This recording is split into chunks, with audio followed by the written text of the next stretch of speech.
সংসার টিকাতে পারে না। এরপরের জেনারেশনকে বলে মিলেনিয়াল, যারা 27 থেকে 42 বছরের মধ্যে, মানে 1980 থেকে 1995 এর মধ্যে জন্মেছে। এরাই যুব সমাজের সিনিয়র অংশ। এরা হচ্ছে বুমার্সের বাচ্চা কাচ্চা। এরা খুবই প্র্যাকটিক্যাল। এরা তাদের বাবা মায়ের সেই ভোগবাদিতাকে পছন্দ করে, অভিজ্ঞতা সঞ্চয় করে, তার আলোতে তারা চলতে পছন্দ করে, জীবনের প্রতি ইতিবাচক দৃষ্টিভঙ্গি এদের। তো এদের পোলাপাইন কেমন হবে জানি না, তবে দেখেন এই বুমার্স মানে মিলেনিয়ালদের যারা বাবা আর মিলেনিয়াল, তারা দুই প্রজন্মই তুলনামূলকভাবে শান্তির সময় জন্মেছে আর বেড়ে উঠেছে। তবে তাদের বাবাদের দুইটা বৈশিষ্ট্য তারা একেবারেই ধারণ করেনি, মানে মিলেনিয়ালরা। খেয়াল করলে দেখেন যে মিলেনিয়ালরা কিন্তু স্বাপ্নিক না তাদের বাবাদের মতো, তারা ভোগবাদী না। আমার ইউটিউবের দর্শকেরা বেশিরভাগই মিলেনিয়াল। এরপরে আসেন আজকের তরুণ, এদের বলা হয় জেন জে বা জেন জেড, আমাদের সন্তানেরা। আমার দর্শকের সেকেন্ড গ্রুপ, মানে দ্বিতীয় প্রধান গ্রুপ হচ্ছে এই জেন জেড। এরা দুনিয়ার জনসংখ্যার 30 ভাগ।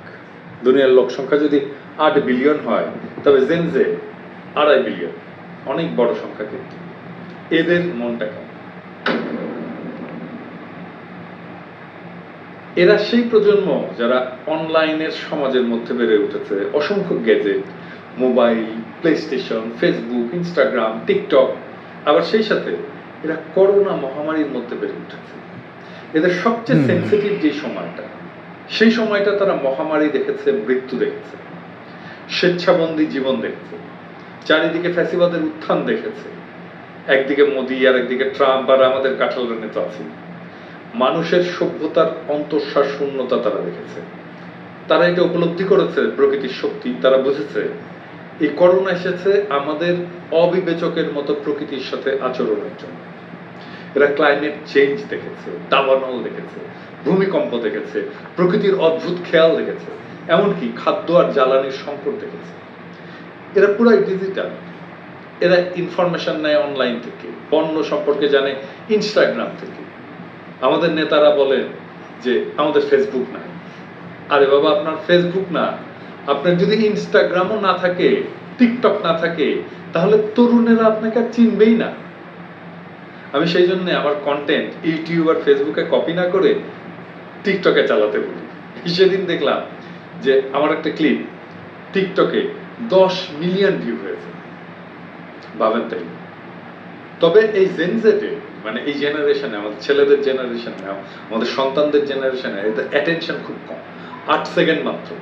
তারা দ্রুত তাদের পছন্দ বদলায়। এদের সবচেয়ে বড় আশঙ্কাগুলো কি আসেন সেটা দেখি। 1 নম্বর আশঙ্কা জীবনযাপনের ব্যয়, 2 নম্বর আশঙ্কা পরিবেশের বিপর্যয়, 3 নম্বর বেকারত্ব, 4 নম্বর হতাশা, 5 নম্বর যৌন হয়রানি। এই ভিডিও যেদিন রেকর্ড করছি সেদিনই এক তরুণ একটা বিশাল সুইসাইড নোট লিখে আত্মহত্যা করেছে। অনলাইনে আলাপ হচ্ছে, অনেকে অনেক রকম তথ্য দিচ্ছে, কিন্তু ফ্যাক্ট হচ্ছে সারা দুনিয়াতেই সুইসাইড রেট বেড়েছে। এটাকে বলা হচ্ছে করোনার প্রভাব। আর এটা ইয়াংদের মধ্যে সবচেয়ে বেশি। এই যে দেখেন, এবার আসেন সবচেয়ে গুরুত্বপূর্ণ তথ্য। এই জেনজেদের 93% আর মিলেনিয়ানদের 84%, মানে বিশাল অঙ্ক। তারা মনে করে ভবিষ্যতের জন্য ক্লাইমেট চেঞ্জ বা পরিবেশের বিপর্যয় মোকাবেলা হবে সবচেয়ে গুরুত্বপূর্ণ। আর ফাইনালি 66% জেনজে আর 57% মিলেনিয়ান মনে করে ইকোনমিক গ্রোথ বা উন্নয়নের চাইতে পরিবেশের সুরক্ষা বেশি জরুরি। এই তথ্যের গুরুত্ব কোথায় বলেন তো ভাই? এই জায়গাটাই আগামীর রাজনীতি। হাসিনার ন্যারেটিভ কি? হাসিনার ন্যারেটিভ হচ্ছে ডেভেলপমেন্ট। সে বলতে চায় গণতন্ত্রের দরকার নাই, উন্নয়ন হলেই সব ঠিক আছে। অল্প গণতন্ত্র, অধিক উন্নয়ন। আর তরুণ যুবকের কাছে উন্নয়ন গুরুত্বপূর্ণ না। দেখলেন তো, এটা পিনাকির কথা না, এটা গবেষণার কথা। আপনার হাতে তো তারুণ্যের জন্য ন্যারেটিভ, হাসিনার হাতে না। একটা খুব গুরুত্বপূর্ণ ক্যারেক্টার হচ্ছে এই দুই জেনারেশনের যেটা সবচেয়ে অপছন্দ, সেটা হচ্ছে এরা ক্রুয়েলটি পছন্দ করে না, প্রাণের উপরে কোনো নির্মমতা পছন্দ করে না। আমার কথা না, গবেষণার কথা। এইবার বলেন আপনাকে কি আমার ন্যারেটিভ বানাই দিতে হবে এখন? বাংলাদেশের তরুণদের বলতে হবে হাসিনার উন্নয়ন পরিবেশের হন্তারক, প্রমাণ তো রামপাল। সুন্দরবনের কাছে বিদ্যুৎ কেন্দ্র, এই যে বঙ্গবাজারে আগুন লাগলো, নিভানোর পানি পাওয়া যায় না, কারণ সব জলাশয় ভরাট করে ফেলছে হাসিনার দস্যুরা। এই হাসিনার শাসনে মোদি নদীগুলোকে মারছে, বাংলাদেশের নদীগুলোকে, যে নদীগুলো বাংলাদেশের পরিবেশের প্রাণ, সব কয়টা নদীর উজানে বাদ দিয়ে পানি প্রত্যাহার করছে ইন্ডিয়া। আর হাসিনা নির্মম, সে গুম করে, ক্রস ফায়ার করে, তাই না? সে মেজর নাভিদ কায়সারের মা, যে কিনা টর্চার করতে করতে ভিডিও গেমস খেলে। এবার বলে যে শাসকের তরুণদের মনে কোনো স্থান নাই, তরুণদের মনন যার রাজনৈতিক অবস্থান বা ন্যারেটিভের বিপরীতে, তার ক্ষমতায় থাকার কোনো সম্ভাবনা আছে? একদম না।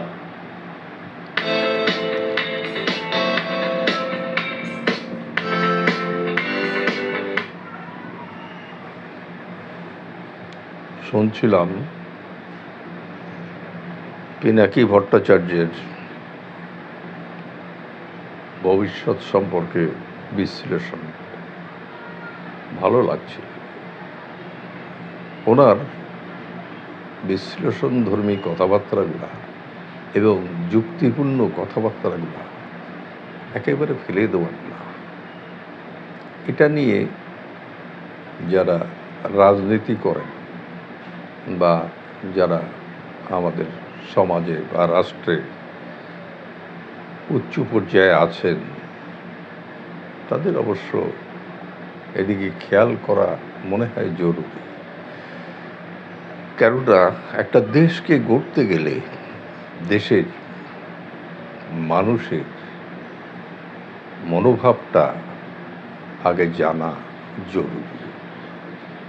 আমি মানুষের মনের অবস্থা বুঝি না, কিন্তু আমার মনের খেয়ালিপনা নিয়ে আমি মানুষকে চালাতে চাই।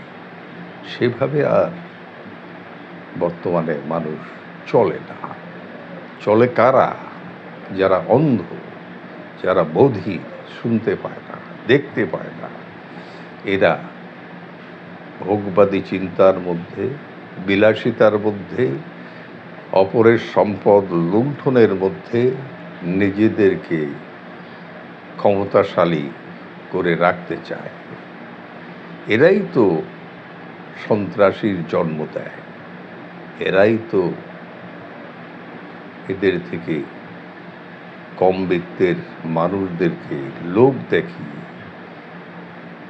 লালসার মধ্যে ফেলে দিয়ে, মাদকাসক্ত করে তাদেরকে তাদের হাতিয়ার হিসেবে আর এক মানুষের সামনে দাঁড় করিয়ে দেয়। এ দুটোই আমাদের দেশীয় মানুষ। এ দুটোরই প্রাণের মূল্য আমাদের কাছে অপরিসীম।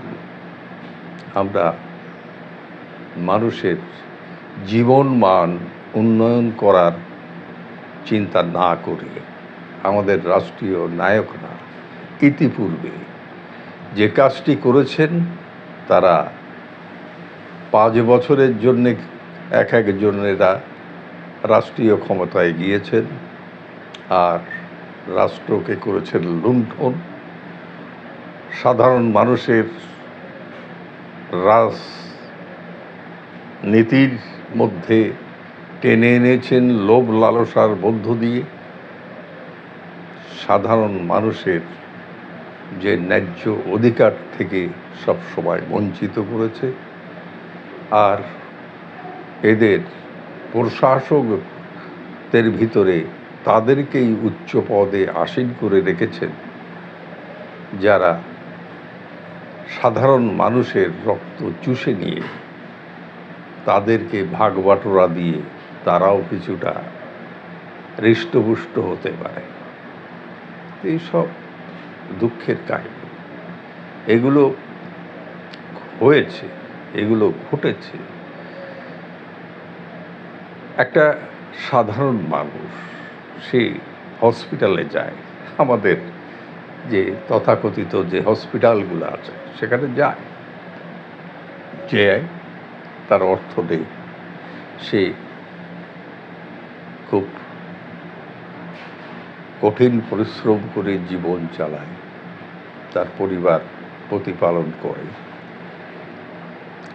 তার পরিবারে কারো অসুখ বিসুখ নিয়ে সে চেম্বার করে রাখা বা চেম্বার খুলে রাখা বড় বড় ডাক্তারদের কাছে যাওয়া তার কাছে একটা দুঃস্বপ্ন। সে যায় কোথায়? হসপিটালে। সরকার যেটা স্বাস্থ্য সেবা দেওয়ার জন্যে জনগণের পয়সায়, জনগণের অর্থে যেটা খাড়া করে দিয়েছে, কিন্তু ঢাকঢোল পিটায় অমুক করে দিয়েছে, তমুক করে দিয়েছে। আসলে তারা তো তাদের বাবার পয়সায় করে দেয় না, দেয় আপনার আমার পকেটের পয়সায়। তো এটা কম বেশি আমরা সবাই জানি, বুঝি, এবং সেখান থেকে যেটা প্রাপ্তি আমাদের হওয়ার কথা সেটা তো সাধারণ মানুষ পায় না। একটা দরিদ্র শ্রেণীভুক্ত মানুষ সে যখন অসুখ বিসুখের যন্ত্রণায় কষ্টে হসপিটালের দ্বারস্থ হয়, হসপিটাল তাকে অল্প স্বল্প টাকা নিয়ে একটা টিকিট ধরিয়ে দেয়। ডাক্তার সাহেবরা যারা আছেন তারা দেখেন সেই এক দেখা, না দেখলে নয়।